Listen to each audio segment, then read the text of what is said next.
Hey, babe. Hey, what's going on? This is the money that you lent me. Is it all there? Yeah, it's all there. Oh, man, I wasn't expecting this. If I did this casino or something. You all right? You ain't crying, is you? Something about... Man, she really gave me my money back. This video is creating so much controversy. And it's creating controversy, not just men against women, but also men against men, women against women. And then men against men, women, and women against men.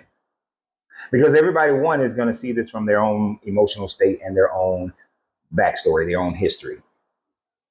I do have a solution that will clear all of this up.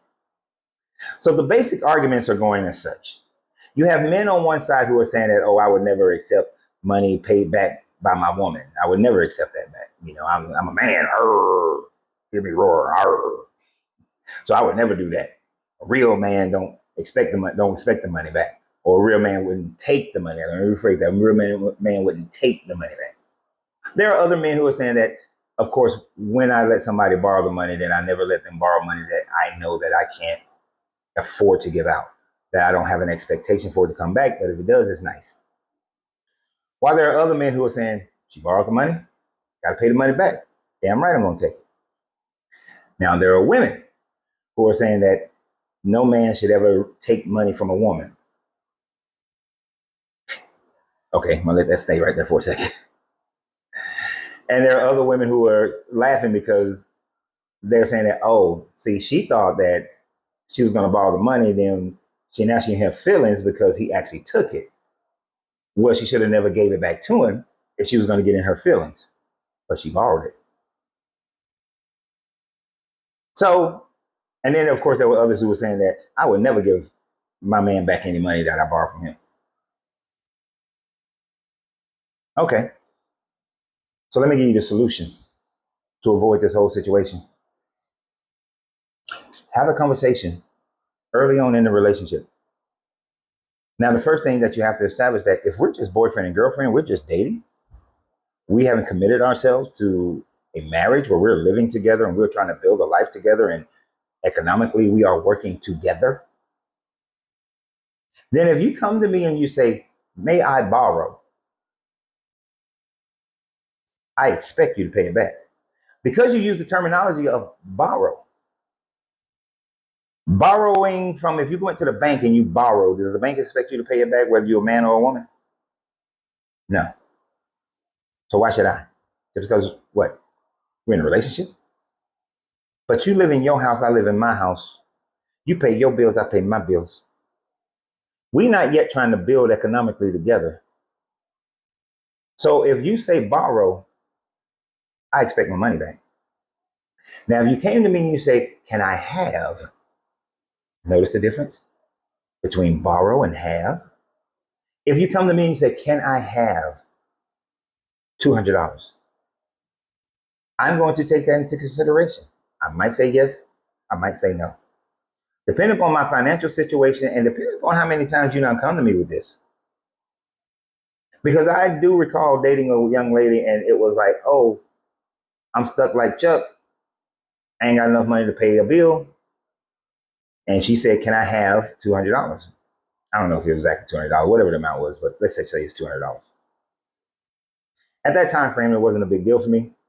I could afford it. I could afford to not get it back. So I let her have $200. But then the next month, it was the same thing. And I said, okay, maybe she hasn't fixed the situation.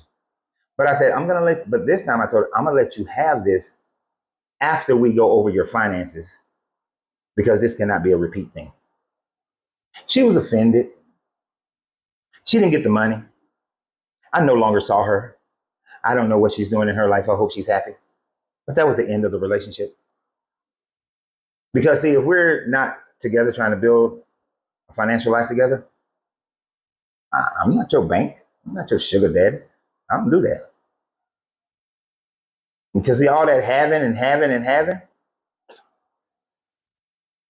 sorry, all that having and we're not trying to build together, all you're doing is draining. You're a liability. And you still expect me to date you? You still expect me to take you out, take you on trips? You expect me to do all these other things that are financially draining? You still expect me to do all that while on top of that, pay some of your bills on a consistent basis? And we living in separate houses and we haven't committed together? No. Do you know the amount of energy, the amount of mental fortitude it takes for me to make money that I have to put into that? How much of myself I have to put into making money? And yet you want me to give that free willy-nilly? No. I've said it 100 times before. The same emotional attachment that a woman has towards her pum pum is the same emotional attachment that men have towards their money. Most men have towards their money, and most women. So let me put it in correctly. It just don't come for free. I don't get money for free. If I got money for free, that's different. But I don't get money for free. So all you have to do is have open communications and be honest. Honest about it. Now, you, like I said, you tell me you want to borrow it, fine. It's borrowed. Pay it back. Don't get in your feelings when you do pay it back and I take it, because you shouldn't have used the term borrow.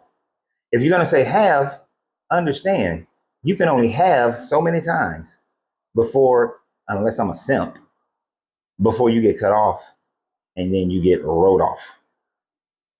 So you need to understand that clearly. Now, when we get into a relationship and we're building together and so on and so forth, there is no borrow, there is no have, because we're all together.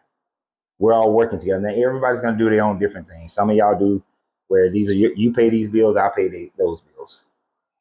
You have a 60-40 split, a 70-30 split, or however you decide to do it. Whatever works for you, let it work for you. For me, all the money comes in together. The money gets broken up into a 70-10-10-10 process. 70% goes to our necessities, 10% goes to investments, 10% go into savings, 10% go into fund. And then here's a expense account of a certain amount of money that we can afford to do, that you can go do whatever the hell you want with it, and I'm going to go do whatever the hell I want with it. That's the way it works for me. And as I said before, the one time I went away from that, it was disastrous. But at least I covered myself with contracts anytime money was exchanged, since she wanted to make it a monetary deal. She wanted to make it a monetary relationship. So I wrote contracts for anytime money exchanged hands. So although people are making a big deal about this, it's a very simple solution. Open, honest communication, be true to yourself. And if a person don't match with you financially and how you want to do finances, manage finances, how you view finances, it's someone you probably shouldn't be with. Nah, let me rephrase that. It's someone you definitely should not be with. Y'all have a great day. And always remember, you have to free yourself to be yourself, because your greatness is non-negotiable. Good journey, good vibrations.